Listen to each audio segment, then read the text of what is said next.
Romania has a bogeyman, Georgescu. Apparently he's far right. But I get so fed up at this term far right. I was speaking to an Indian friend a while ago, and he mentioned something that made it clear that he was a supporter of Modi. And I said he's divisive. People love him or hate him, but most of the Indians I know love him. And he said to me, well, they say he's far right, but he's not like the British far right. And I chuckled to myself because I thought, no, he's just like the far right. He's not right wing at all. Far right is a term that gets thrown around. It's like calling everyone a communist. In the 1950s, I denounced them, they're a communist. Well, now everyone's denounced as far right. So Germany has far right, although it escapes me in what way they're far right, other than the fact that they want to limit immigration. Georgescu apparently is far right in Romania. When I speak to Romanians, I can't find anyone that can justify him being far right. What I hear is that they're fed up. Effectively, like in Britain, a large slice of Britain is fed up of Labour and Conservative and hope that they can find a candidate who will actually think about the concerns of the common man. Well, last year, Georgescu did very well in the first round of the presidential elections. And the leading parties didn't like that, so they got the Supreme Court to throw out those results. And this time around, 26th of February, Georgescu was on his way to register as a candidate in this summer's elections. And the police arrested him on his way to register. I mean, that's not exactly very democratic, is it? That's not accidental. That's the police sending a message and maximising the publishing of that message.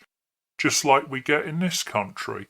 It's the politicisation of the police and judiciary to stop him from being president. Well, they got what they wanted. He's not going to win. Apparently, he doesn't meet the conditions of legality to be president because he violated the very obligation to defend democracy, as the court put it. And the Central Electoral Bureau, the BEC, has made sure that he can't stand. So it's a concerted effort to make sure that this far-right man doesn't get to be president. And the people aren't happy. Tens of thousands marched in the streets and got tear-gassed for the pleasure of doing so. Now, is he far right? I don't know. Is he sponsored by Putin? I don't know. Do I immediately believe those accusations? No. And frankly, I've heard far right used so often that it normally is a red flag for me that that person isn't far right. If the person's really far right, they might use the term fascist. And that term gets overused as well. This is a trend I see in many European countries. We're so proud and arrogant of our democracy, but as soon as anyone doesn't want to vote for the status quo, they're far right and there has to be violent exclusion of them. And we see this in Romania. We see this in two-tier justice around attacks on Farage. We see this on the Southport riots. The way that that was dealt with, compare that to other ones, the government had a very clear line of action. They wanted to stop it, but they didn't want to tell people that they were wrong by actually telling them how they were wrong. No, they wanted to hold a false riot, a black flag operation that was never going to happen, and they managed to get the media behind pushing a lie. And that's not a conspiracy theory, that's their own words. That Wednesday day of action in the evening was a fantasy, and it had nothing to do with any far right, because there isn't really a meaningful far right in Britain.